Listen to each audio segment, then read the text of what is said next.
With the help of Hashem, we are learning Beitzah Daf Yud Gimel. We have an entire daf today about the laws of maasros, of tithings.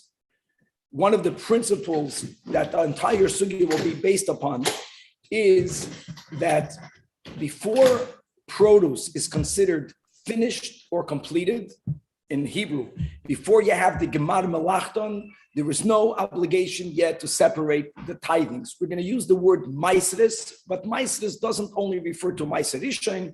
The word maaser is a generic word which means trumos and maasros, all of the various separations.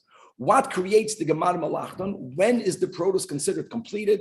Well, like this. Generally, when we're speaking about grains, it would be threshed out in the field, out in the goyden, out in the silo. There was a designated area where they would thresh everything. Then they would make it, they would pile it. Then they would smooth the pile. And at that point, it's considered a ready product. Now, this is when we're speaking about produce that's going to be sold to the market. When you have produce that's going to be consumed at home, then the gemar melachton has everything to do with, did it enter, did you bring it back into your house? But we're speaking about bringing produce into your house after it was threshed. That means after the chaff was separated from the kernels, then you bring it into the house, then there's gemar melachton. Now, before produce is obligated to be tithed, even though by biblical law you can mamash make a meal out of it, nevertheless by rabbinic law, even before the chiyuv of maasros, you could snack on it. That's called achilas aray. You can, grab a piece here, grab a piece there. People used to snack a lot on kernels, but you may not make a proper meal. You cannot have a su'udas keva.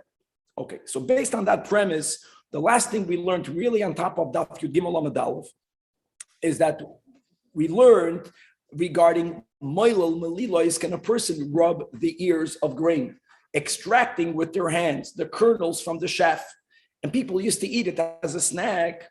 So even though extracting the kernels from the grain using your hands is something unusual, this is called kila achayad, which means that if you do that on Shabbos, you're not biblically violating Shabbos, but it is rabbinically prohibited.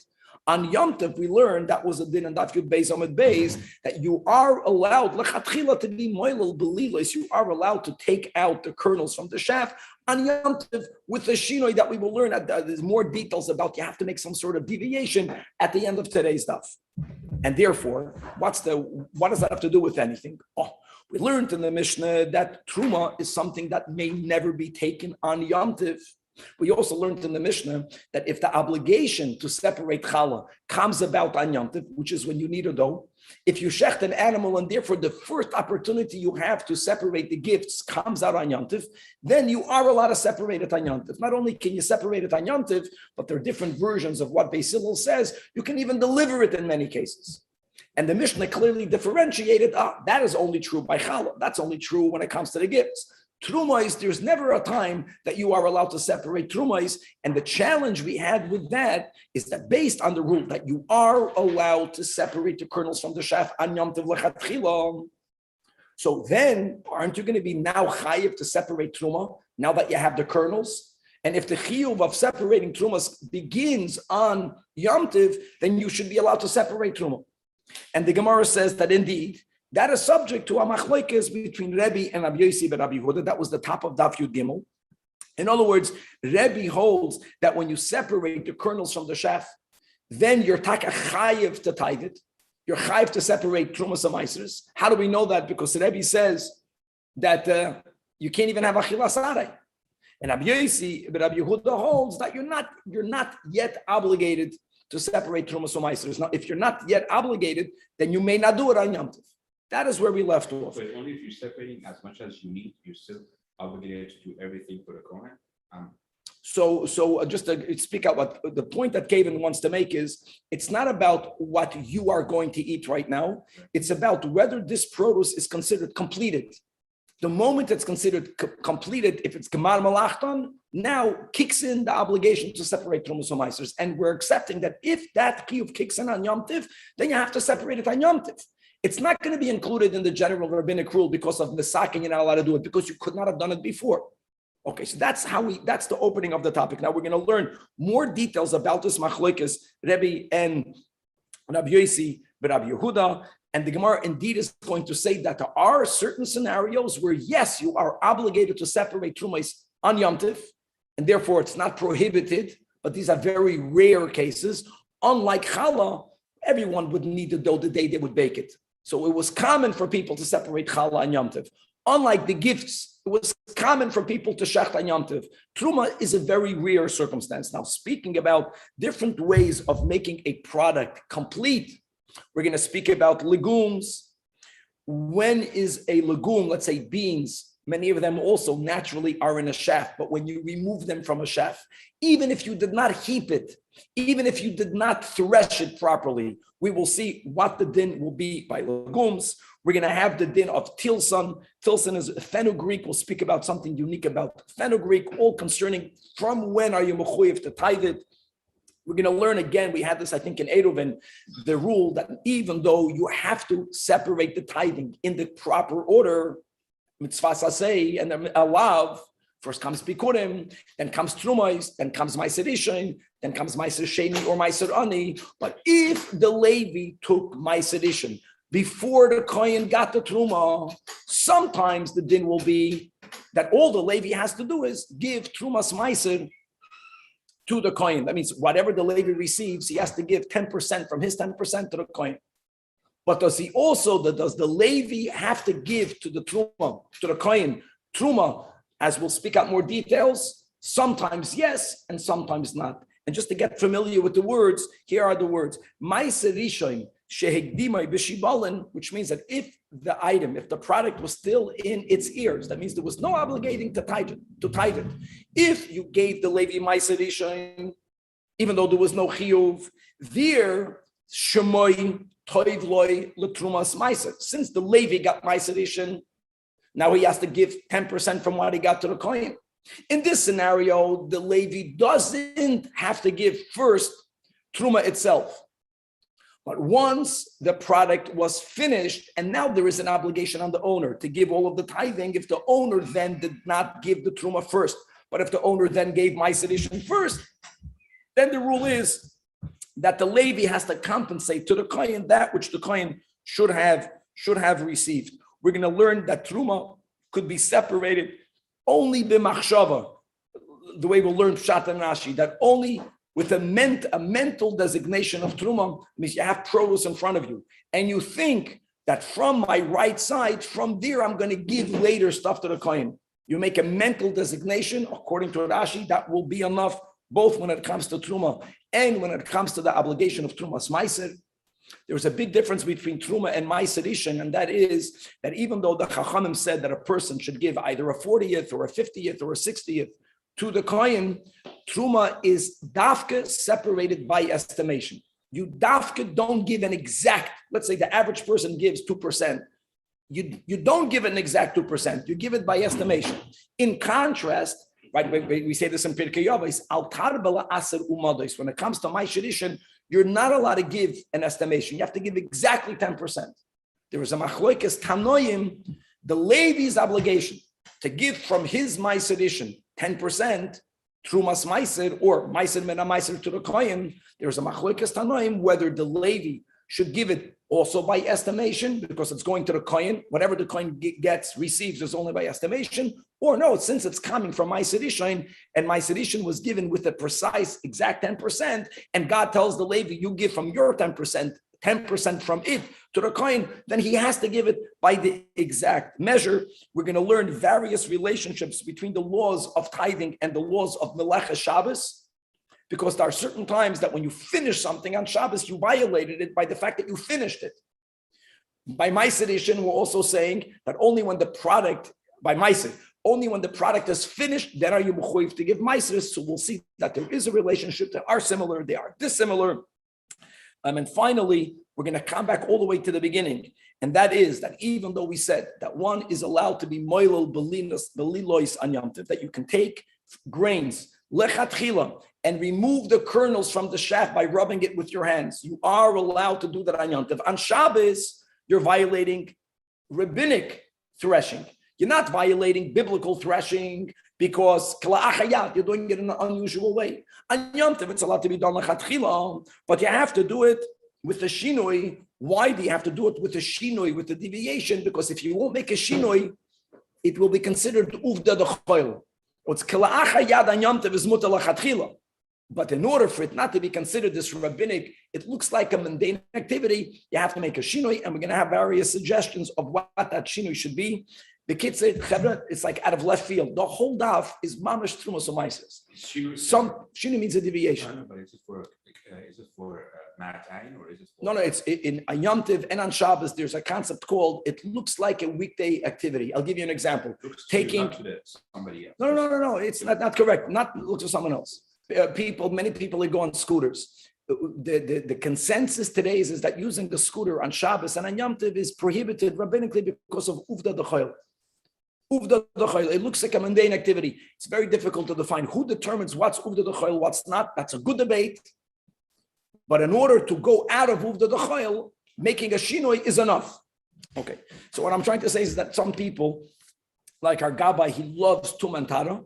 So it's not as good as, but it's a whole daf, like it's in Masechtes Beitzah, like it's a whole daf about Trumas Umaisis, which is gavaldik. Especially now we're at Rosh Hashanah, we're coming into the laws of Shemitah, means we have to start becoming more familiarized with the laws connected to produce to the land. And here we go. So we left off 4 lines from the top of the Amid.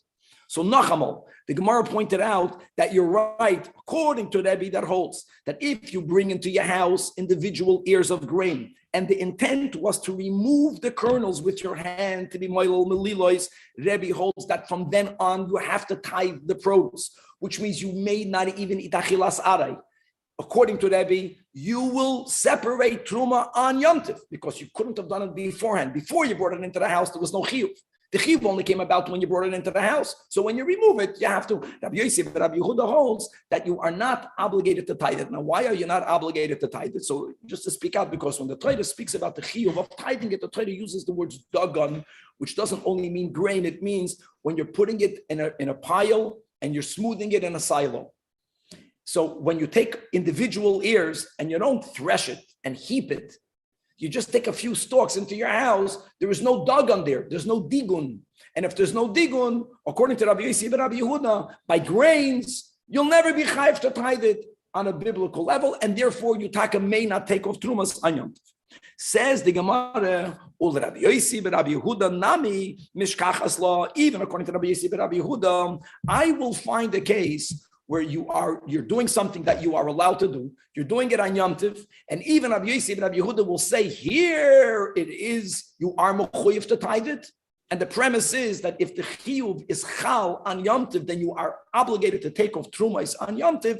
All of that will be a question. How can the Silul and the Mishnah say that don't compare challah and the gifts to truma? Challah and gifts, you're chayv to take on Yom Tov when you make it that day. By truma, there's never an obligation to separate trumas on Yom Tov when there is. Now, what will be the case? Going if you brought in stalks of grain, you did not pile and heap it in the field. You brought individual stalks at home, but your intent wasn't to nash on it. Your intent wasn't just to take the kernels out and to eat it. That's moilol melilos.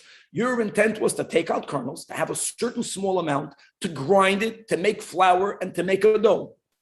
Now, the Gemara is telling you that if you brought it into the house for that intent, that means you were going to make a little pile in your house. And now, the nimlach aleim, and you changed your mind prior to grinding it. You said, you know what? Let me nash it. Let me just take out the kernels to eat it. And you now, l'moilolon b'yantav, according even to Rabbi Yosef and Rabbi Yehuda, the tavla, it becomes now tevel. The word tevel in this context means that now you're chayiv to separate the trumas and maisres, and that chayiv only came about biyoimei, on the day that you made that change of intent. And if you did that on Yom Tov, again, the premise will be, then taka, you'll be chayiv to separate trumas and maisres on Yom Tov. So there is a case. I would love to read inside Rashi, 14 lines from the top of the Amid. Like, how is this different than just bringing in stalks, lechatchila, to take the kernels? Moilol melilois, if you brought it in just to nash from it, Rabbi Yosef and Rabbi Yehuda holds, you're not going to be chayiv. You're not going to be chayiv to tithe it. It's not going to be called tevel. But if you bring it into the house, really to make it into a dough, and then you change your mind, then you will be chayiv. What's the difference? Says Rashi.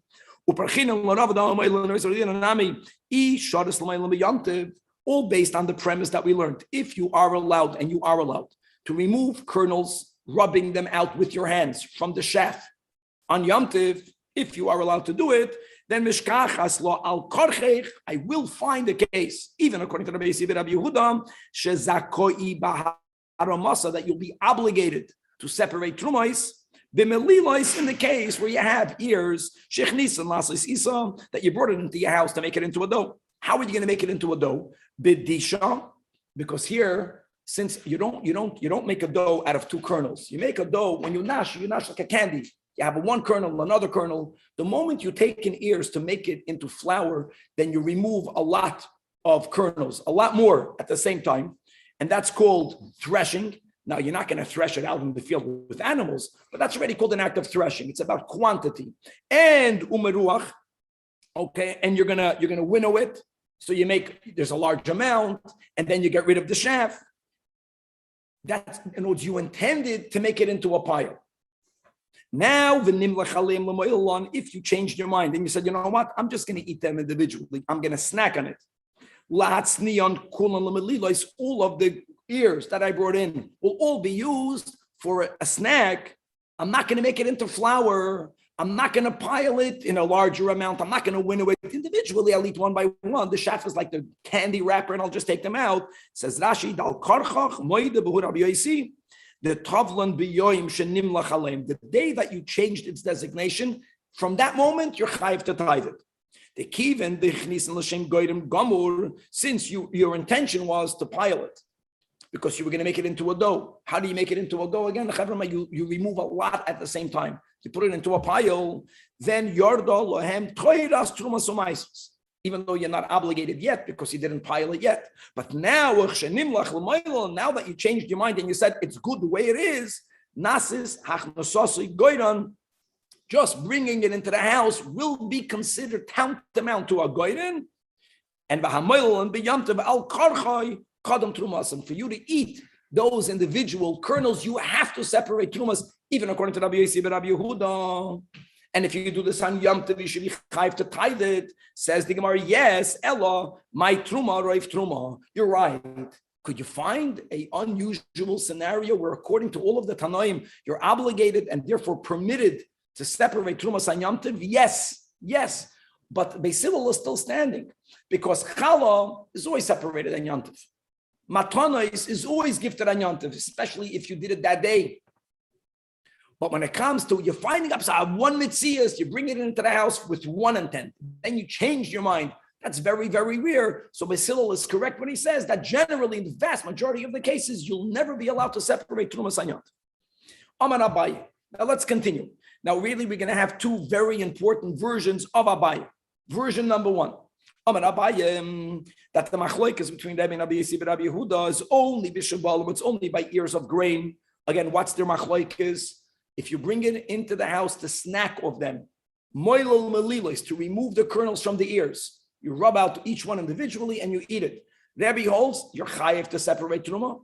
Rabbi Yosi says, if you brought it into the moilol melilos, and that's what you did, you're not obligated to tithe it. That's only by grain. Aval bekitniyos, but when it comes to legumes, right, like beans, divrei hakol, everyone agrees that what? That only is sudi yosam, only binding them in a bundle, Kavla makes them into tevel. In other words, everyone will agree that they're subject to the dinam of Trumas U'Maisres, even if you're not going to thresh them, even if you're not going to heat them, because it's more common by legumes that this is what you do. So says the first girsa of Abaye.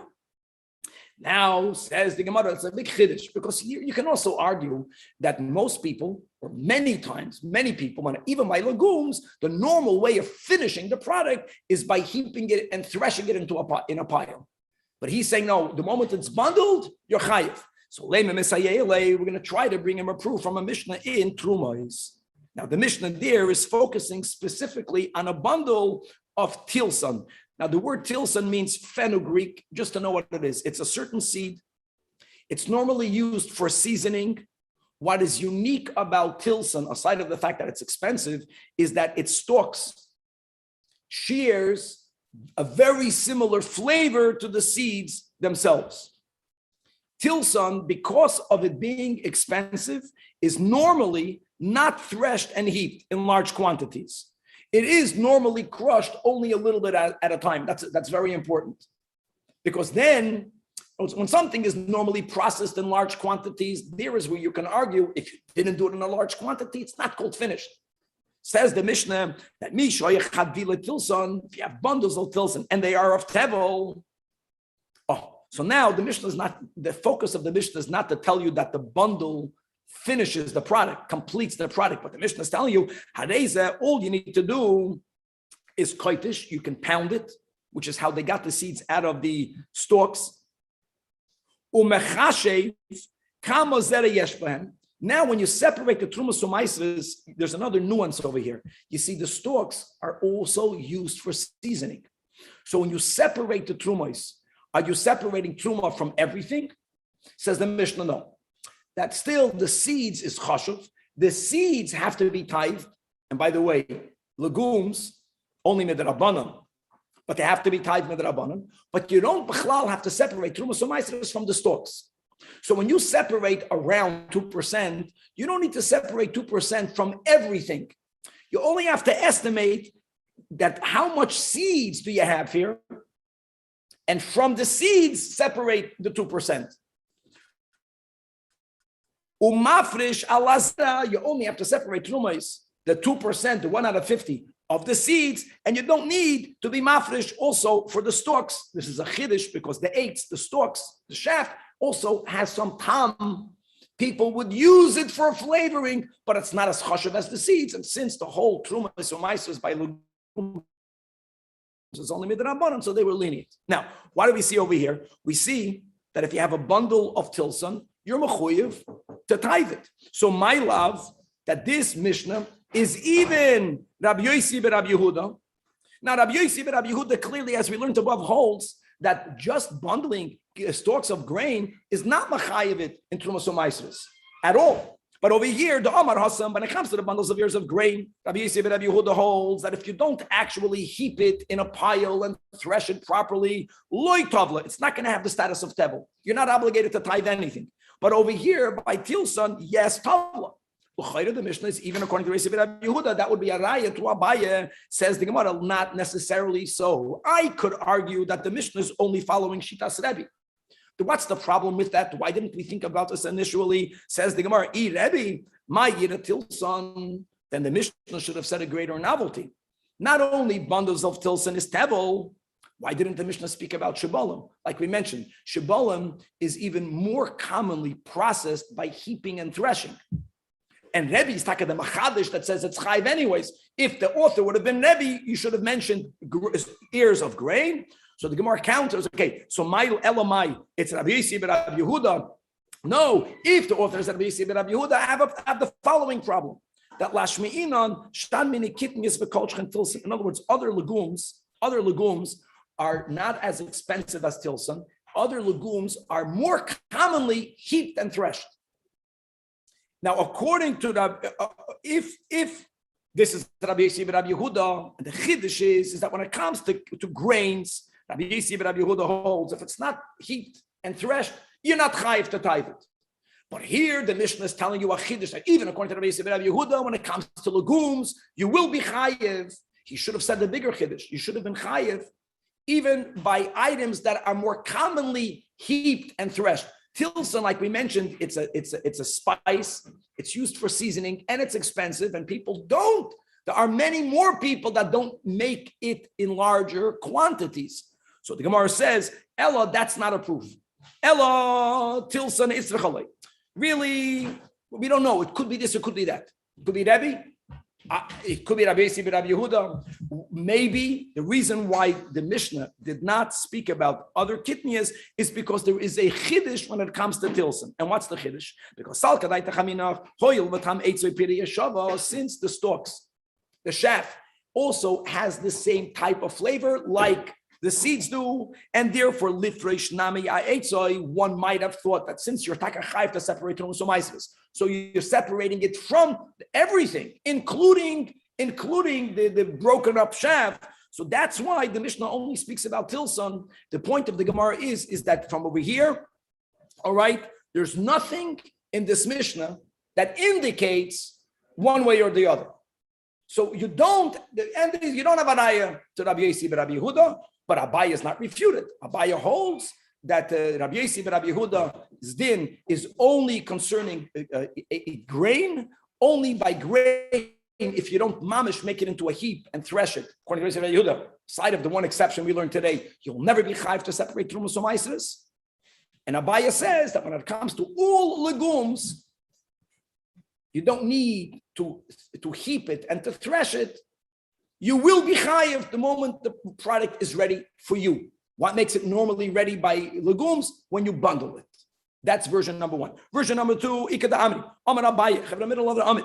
That Machloikis, Punk Fakert says Abaye. The argument between Rabbi and Rabbi Yossi and Rabbi Yehuda is only Bishibalim, Avol Bekitniyos. When it comes to legumes, wow, everyone will hold. That means even Rabbi, that Asiriyasa, that just bundling it, Loi Tavla, doesn't render it into table. You must thresh and you must heap it in order for it to be considered the Gemar Malacha. The Herst.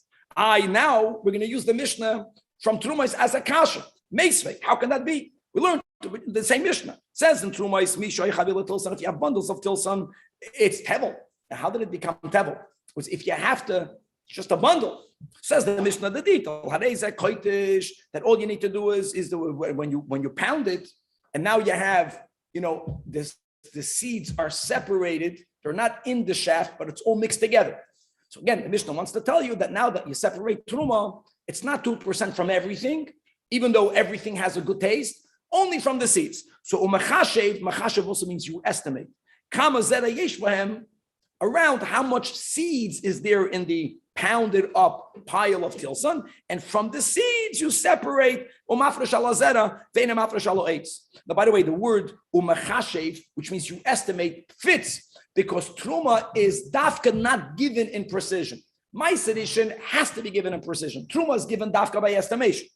So now the problem is, my love tevel tavel shel truma. Fakert, you're speaking about bundles of tilson. If Abaye is saying that everyone is minded, that when it comes to all legumes, if you don't first thresh it and heap it in a pile, it's never considered a real final finished product, completed product, and it's never going to be chayiv to separate trumas from maasros. So what are we talking about over here? It's only bundled. It's not heaped. Isn't there something special? The Gemara gives a different answer.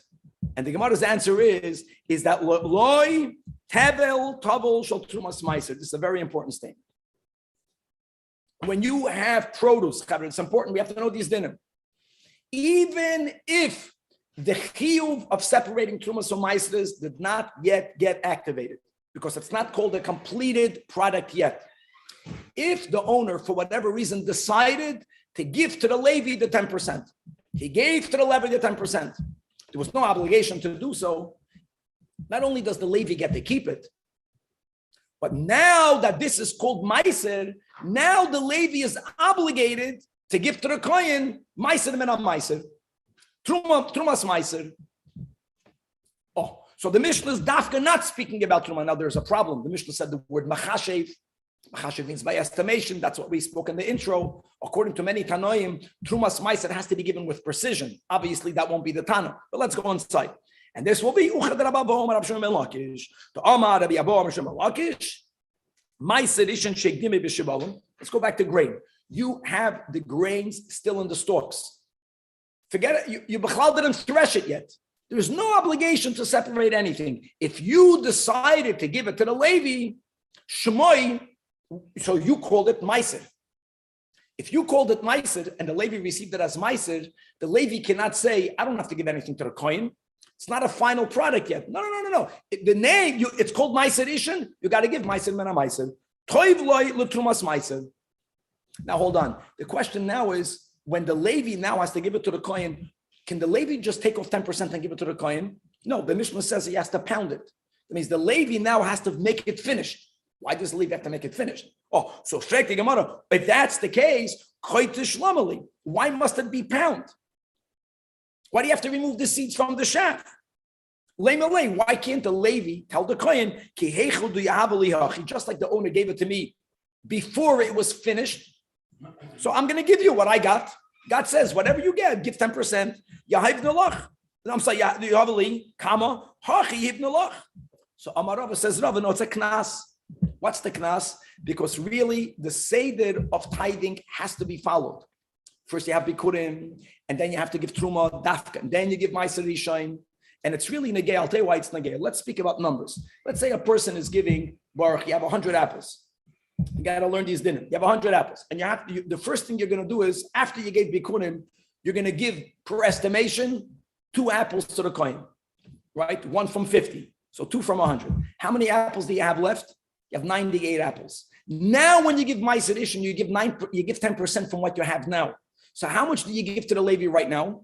9.8. If you give ma'aser rishon before you give truma, so the Levi now has the 0.2 more than he should have. And really, that should have belonged to the Kohen. In this case, the Levi doesn't have to give it to the Kohen in this case, because he gave it to the Levi before there was an obligation to give. But since you normally have to follow truma first and then ma'aser rishon, even if the Levi got that which wasn't yet mechuyev to be tithed, but the Levi received it, the Levi can't just say, I'm going to separate from what I got 10% and give it to the Kohen. The Levi has to finish, has to complete it, has to make it ready, and then give it to the Kohen.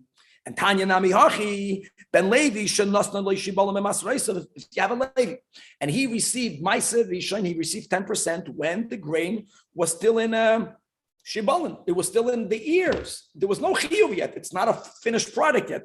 The Levi has to make it into a pile. The Levi can't just give 10%. Similarly, if he gets an oven, and if they are grapes that really they were planted for wine, so the finished product is wine. Before it's wine, you don't have to give anything. But if you gave it in grapes, the Levi can't say, I'm going to give from my grapes 10% of what I got. No, the Levi has to make it into wine. Before he does that, it's considered tevel, meaning from the Levi? So the Levi's produce is called tevel. The owner's produce is not called tevel because there was never a chiyuv. But since the Levi got ma'aser rishon, Shemoi, that was the statement. That the fact that it's called ma'aser rishon, toiv loy l'trumas, the Levi may not eat it before he gives 10% from what he received. Zeisim oisam shemen. Umafrish aleim trumas ma'aser. First, he has to finish the product. He has to complete the product. And then the last line in the Amid. Because shame, shetruma gedoyla eina nitelas daf yud gimel amid beis elamin hagoyren, which means you only should really give it after it's in the silo, which means it's threshed, it's heaped in a pile, it's finished, it's ready. Or umin hayekev, and from the wine press, if you planted grapes and the kavanah was to make it into wine, you only give it to the kohen when it's wine. So kach trumas ma'aser eina nitelas element nagoyren umin hayekev, and therefore this Mishnah in Trumos does not refute Abaya's second version. But now we got a problem. Says the Gemara, Machashev. If we would learn Pshat the way we began initially, that the Mishnah in Trumos is speaking about giving Truma. Truma is given by estimation. That's why the Mishnah says the words Machashev, estimate. But now that we established that the Mishnah is speaking about the Levi's giving Trumas Ma'aser, the Levi is giving Ma'aser min Ma'aser, 10% from his 10%. So Machashev, estimation. No, Hamadida Boya, should this not have to be exactly measured out? So says the Gemara, it's good to know this, that there's really a Machloikas Tanoim regarding Trumas Ma'aser. Whether the Levi gives it to the Kohen the way he received it, exact, or since the recipient is the Kohen never receives something with an exact measure.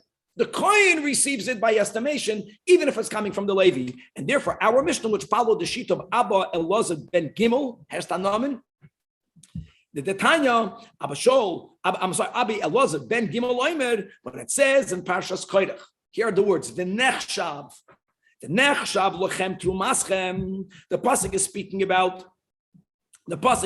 about that the Levi's gifting of the Trumas Meiser to the Kohen, the Torah says, will be like the Yids giving Truma to the Kohen from the silo and from the wine press. In other words, the Torah juxtaposes, the Torah compares the Levi's gift to the Kohen to the owner's gift to the Kohen. The Torah equates them. Why do we learn one from the other? The Yisrael's giving of what we call Truma Gedoyla, and the Levi is giving of Trumas Meiser.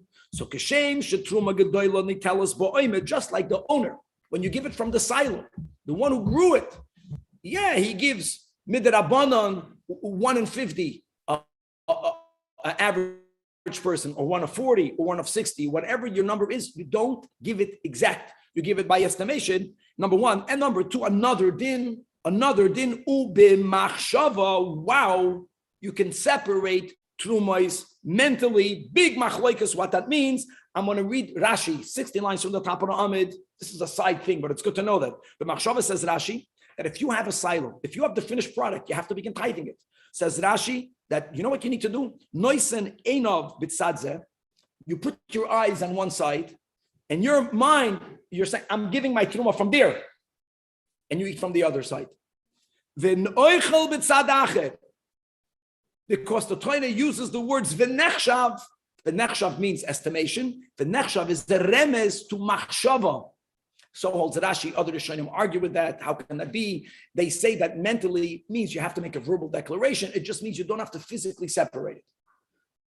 And that is both on the Yisrael's gifting of the truma, also on the Levi's giving of trumas meiser. Coming back inside the Gemara, kach trumas meiser netelas ba'oimed ubemachshava, and the focus here is on the oimed. Okay, now let's continue with the Gemara. So one of the things we just learned right now is that if a person gives meiser rishon to the Levi before the item was called tevel, before there was any obligations, since the Levi got the trumas meiser, shmoi at meiser, you got to give trumas meiser. But all he needs to do is to give trumas meiser. He doesn't have to give more than that. Now, let me just say this out by heart.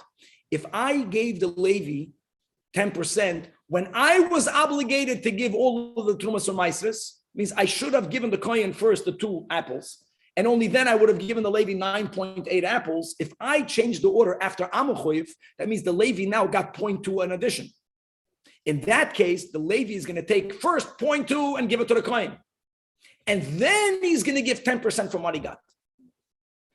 But that's only because I gave it to the Levi when I was obligated. If I give to the Levi my sedition before I was obligated, yes, the Levi has to give to the Kohen 10% from what he received, but he doesn't have to first give the Truma. He doesn't have to do that. All this is bonus. I was learning the machshava, like, is it only the machshava or is it like this, 0.2%? So just Shlomo pointed out something amazing, that if we're saying that the Levi gives the Trumas Meiser only ba'oimed, by estimation. So what did I just say right now? A difference of 0.2. He's just pointing out how challenging will it be, like what practical difference will there be if he has to give the 0.2 or not, if he's not giving it with precise. Good point. But this definitely fits according to the Tanoim that hold that he has to give it precise. But even when you have to give, I think it's not about the amount. I think it's about 2 acts of giving. He has to estimate epis I have to give to the Kohen because the owner was muchoyv to give truma, and now I'm giving another. Okay. Gufa, we learned above. My sedition. If the owner gave it to the Levi while it was still in ears of grain, no chiyuv of truma, so meiser were chal. It's not called tevel yet. But since you gave meiser shmoi, you called it meiser. You didn't give the Levi a gift. You gave the Levi meiserishin. The Levi received meiserishin. You can't get it both ways. If you receive it as meiserishin, if you are accepting it as meiser, now it's tevel. It's not ready. It's ready enough.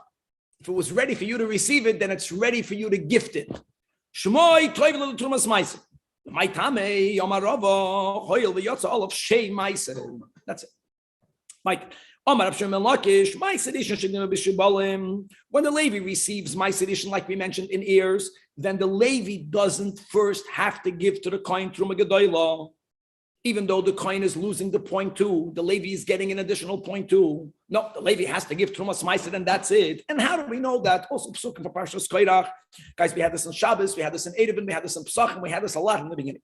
Shnemer, because it says that you should separate, you the Levi, Trumas Hashem, you separate from you Levi, what you got, a separation to Hashem, and we call that Meiser Min HaMeiser. The Torah speaks about one separation, Meiser Min HaMeiser, from which we learn Meiser Min HaMeiser or Martilach. You have to separate 10% from your 10%, but you don't have to first give Truma Gedoyla, the 0.2, and then give Trumas Meiser Min HaMeiser. If that's the case, if we learn from this pasuk that all the Levi ever has to give is Meiser Min HaMeiser, what happens in the other case, where the owner already threshed it, and he put it into a pile, and he smoothed it. Now it's a completed product. Gemar malachton. Now you're chayiv. Now the Yisrael is chayiv to give Trumas U'Maisers. And what's the din over there? The din there is that if the Yisrael wrongfully gives Meiser Rishon first, we know that the Levi cannot just give Trumas Meiser. The Levi has to first give the estimated or the exact 0.2. The 0.2 is estimation, and then he gives Trumas Meiser. Well, if you have a pasuk Trumas Meiser, if we learn from the pasuk that we just quoted that all he needs to give is Meiser Min HaMeiser or Martilach, v'loy Truma Gedoyla u'Meiser u'Trumas Meiser. So afilu higdima bekeri nami, say that the Levi doesn't have to first give the coin the 0.2. Amar lei, because of you, God wrote another verse. And what does it say in the other verse? It says Mikoil matnoi seichem, from all of your gifts. Torimu es Trumas Hashem, give Truma. That's an extra pasuk, and that's alluding to the scenario where the Levi also has to give Truma aside of Trumas Meiser. Now, how do you know from this verse, from this pasuk, that this pasuk is referring to the kohen, the Levi getting it bikri, and the other pasuk is when the kohen, when the Levi gets it b'shibalim? Do you see that in the pasuk? No, you don't. The Gemara points it out. Umaro Isa. How do you know which verse to apply in which scenario? Is that something that you see in the verse? And the Gemara says, no, we don't see that in the verse, but it's a svara. Makes sense. Hi, idgan. Idgan means once you piled it, and therefore you're chayiv to separate Trumas U'Maisers. It makes sense that since the coin should have gotten now already the 0.2, really the coin would have gotten 2%. The coin would have gotten 2%, but the Levi would have gotten 2.2 less, and the Levi got the whole 10 and not 9.8. Makes sense to say that he should give it to the kohen. And hi loy idgan. In the other case, b'shibalim, there is no obligation to tithe it. The kohen is getting nothing, so it makes sense that the Levi should not have to compensate to the kohen for something that the kohen, at least as of now, would not have gotten anyways. Okay, now let's come back over here. Tanan Hasam, another Mishnah in Meises. Hamakale so'odim.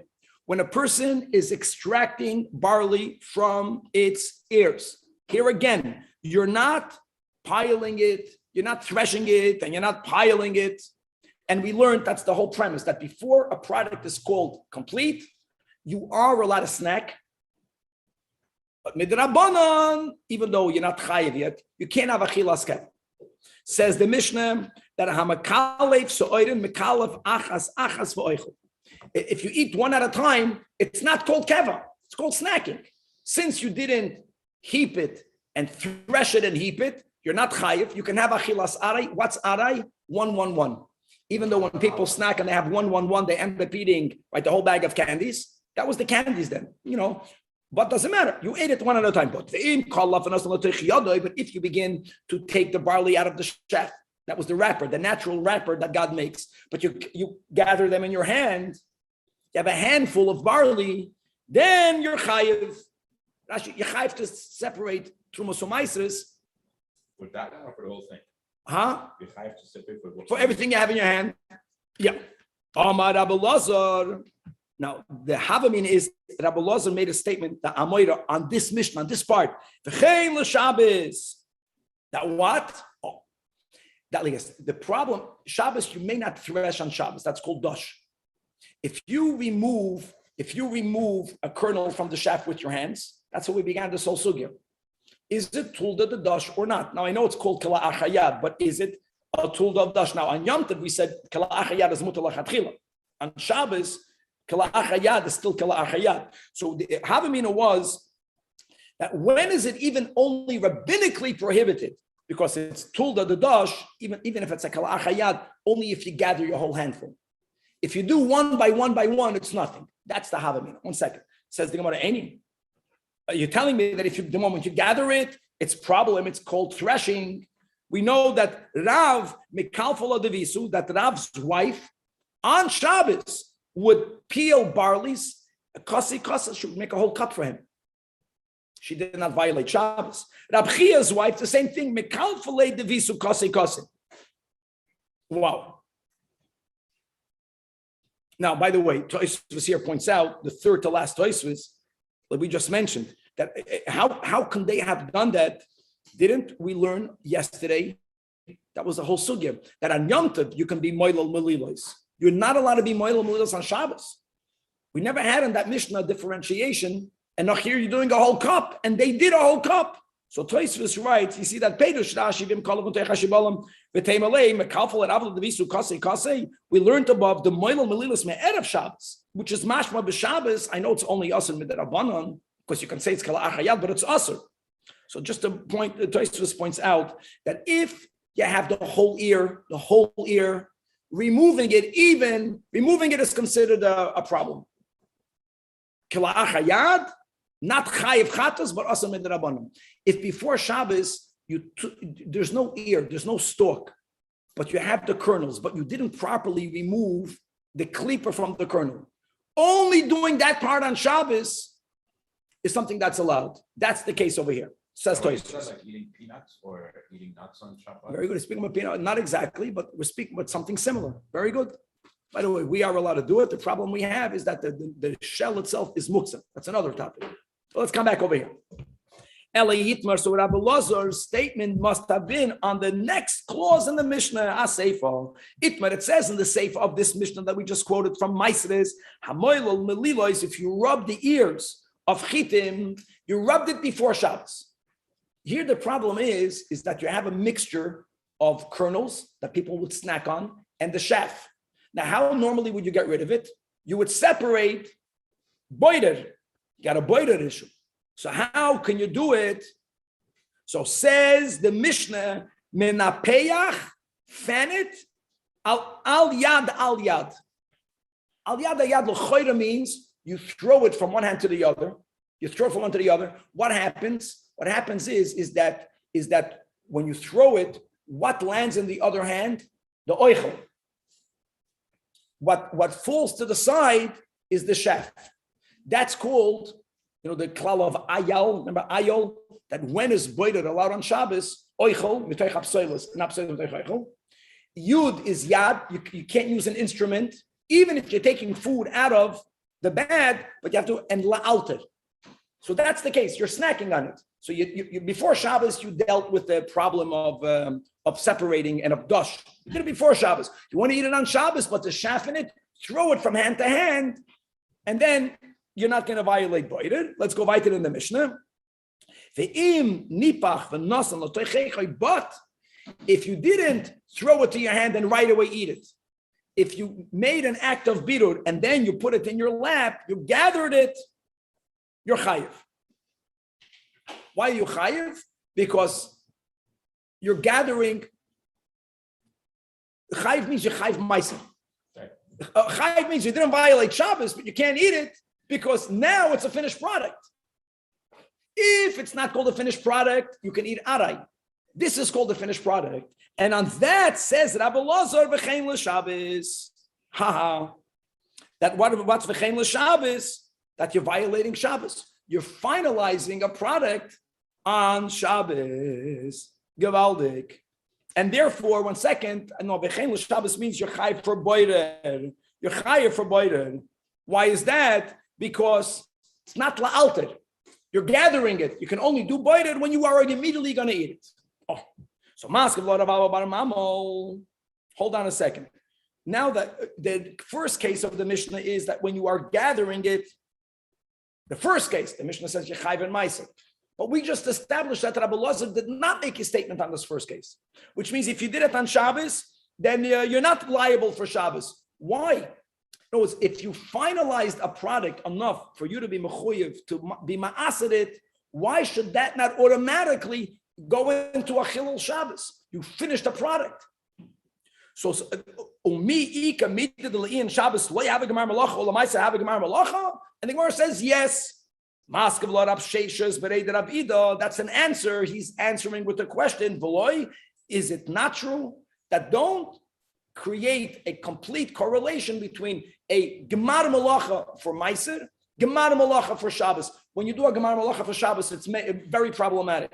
It's not the same. Why is that? Gordon means, when you put something in a heap and you thresh it, or you put it in a heap, that is the finished product. The Tanach, as we learned, what's considered the goyden if we're not speaking about grains. So many different products have a different goyden. Goyden is a borrowed term when the product is final. For example, if you have cucumbers, kishuyim, or if you have deloim pumpkins. So the din is, misha yefaksu, from when the blossoms fall off, and therefore they're ready to eat. Now you're mechuyev to tithe it, midrabanan. And visualite piksu, and if these vegetables still have the blossoms on them, still, if mishayamed arema, if you heap them into a pile, it's considered the finished product. So piling these vegetables is mechayev you to separate from somaisis. And the same thing we learned regarding onions. That mishayamed arema, the moment you make a pile of onions, you chayev to tithe it. Now hold on, says the Gemara ve'ilu gabas Shabbos, right? Hamadas arama potet. If you make a pile of the vegetables, you're not liable for chilul Shabbos. Why are you not liable for chilul Shabbos? Because you didn't do anything. There's no gemar malach. You didn't finalize anything. Why is that? Elamai islach l'meimer. Because by meleches Shabbos, meleches machsheves asra Torah. Meleches machsheves has many applications, including that only something that's considered a professional act, something that you have to be a professional to do. If you do that, then you finalize the product. Putting a bundle of onions in a pile doesn't demand any type of meleches machsheves. You don't have to be a pro to do it. So therefore, the relationship between from when is your action going to be considered you finished or you completed this product? Gemar malacha, chayev meiser. It can happen before, it can be for that. Gemar malacha. It doesn't always mean that you're going to be mechalal Shabbos, because as far as Shabbos is concerned, if what you did is something very simple, doesn't demand any professionalism, then it won't be considered any type of gemar malacha. What about caterers that professionally? Let's go back. Okay, so I want to just go back. How did we begin all this? What we began over here, the sugya was, the Mishnah says that Beis says that you're never obligated to separate Truma and Yom Tov. And we had a challenge with that. And we actually succeeded to say today that there are times that you could separate Truma and Yom Tov. How can there be such a scenario? So the scenario was, and this was common then, he didn't have candy. If you have melilos, if you have ears of grain, and you want to nash, you want to eat the kernels from the grain, can you rub the ears to remove the kernels? So we learned on Shabbos it's asud midrabanan because it's dash kila achayad, and on Yom Tov it's mutar lechatchila. That's how we began the sugya. It's mutar lechatchila because kila achayad is mutar on Yom Tov lechatchila. But like we mentioned in the intro, there's an issue of uvda d'chayil. It's a weekday activity. You are separating something over here. It's a weekday activity, so it has to be done in a way where it doesn't enter uvda d'chayil, which means you have to make it in a deviated way. You have to make it with a shimei. So keitzad moilol, like Rashi says, going back to the beginning of this whole topic. Now that we accept, you are lechatchila allowed to remove the kernels by rubbing it with your hands out of its shaft. It says Rashi, the end of the second to last line, Vadai shinui boya. May uvda d'chayil. For it not to be called uvda d'chayil, you have to do it in an unusual way. What will be considered an unusual way? So Abaye, in the name of Rabbi Yosef, says chada chada. Chada chada means that you can only use two fingers, not one kernel. You take one kernel and you use your thumb and your index, your thumb and your middle, your thumb and your ring. People normally don't do it that way. Normally they put it in between both hands and they rub it. That's the normal way of doing it. That's called uvda d'chayil. Use one hand and only two fingers, one and one, the thumb and the other. Rava holds I'm sorry. Rav Avia Mishmei Rav Yosef says, af even chada tarte. The fact that you're not using two hands, you use the thumb with two fingers, whether it's the index and the middle and the pinky, and the ring and the pinky. That's already called a shinoi. You're doing it in an unusual way. And Rava Amar, no. The very fact that you're not rubbing it using both hands, kiven de meshane, that is enough. Afilu chada akulanami. You can use your thumb and all the four fingers. That's enough of a deviation. For Yom Tov, you can do it even not for Hana. You can prepare a whole pile. For Yom Tov, can you prepare a whole pile of it? If you're not going to eat it that day, no. If it's to eat that day, yes. And the question now will be: are you chayv to separate Tumas Umayis? That's a machlokes. That's not machlokes. The issue here is Bayra. That's the issue, or it's no. It's Yom Tov. No. The issue. The issue is dash, Danny. And let me explain this: that normally dash, very good. Dash is normally not allowed for Yom Tov, even though oichel nefesh is permitted. But that's an oichel nefesh that you could have just as much as done prior to Yom Tov, which is when you're making it into flour, it would be just as fresh. But here you're snacking on it. I think there's a certain amount you can't do. And then there's a question: is it chayv and trumas u'maisers? And according to Rebbe, that you're chayv, he said clearly, then taka, you separate trumas u'maisers on Yom Tov, no problem. Now, another thing, when we learned just above that if prior to Shabbos even you already separated the kernels from the chaff, but you didn't winnow it, so there's a mixture, and now you want to get rid of all the chaff. So that's an issue of boirer. So we learned above minapeyach, which means that you're gonna fan it, and again you have to do this small amounts for Shabbos in an unusual way. Again, it has to be unusual. If not, it's going to be uvda d'chayil. So what's the unusual way? Omar Avada Barahava Omar Rav minapeyach. You fan it mikishlei etzba oisav olamaylam. When you are throwing it from one end to the other, you don't put everything in the palm of your hand. No, that's already too common. You make sure that what the mixture of the kernels with the chaff is only from your knuckles up. None of it is in your palm. So you're throwing it from the top, from your fingers to the other hand's fingers. And again, what ends up happening is you're only using one hand. You're not using both hands. I want to say the normal way of doing it is that they would put this mixture in both of the hands together and they would shake their hands. That's the normal way. The shinoi is that you're throwing it from one hand to the other. But even that, you have to make sure it doesn't go in your palms. And when they heard that, when they heard in Eretz Yisrael, that which Rav Abda Barahava says in the name of Rav, that's Bavel, Rav, right? So they laughed at it. They said, nah, they didn't know. Even the Meshane, since you're not shaking both of your hands together, which is the normal way, so that's already a deviation. So Afila B'Kula Yadinami, you can put it in the entirety of the hand. That's enough. Actually, Amar Elo Amar Rabbi Lazar. First of all, yeah, I disagree with Rav. Rabbi Lazar lived in Eretz Yisrael. Says Rabbi Lazar, I'll tell you the best thing. That if you want to get rid of the klipa, again, you have to make a shinoi. Anything that's not the usual way is called a shinoi. How is it normally done? By putting it in both of your hands. Put it in one hand, same concept, and move your hand, shake your hand up and down, and the wind that's going through your fingers, the shaft will get blown away. Now, he's not saying that you can't throw it from one hand to the other. Mishnah says that.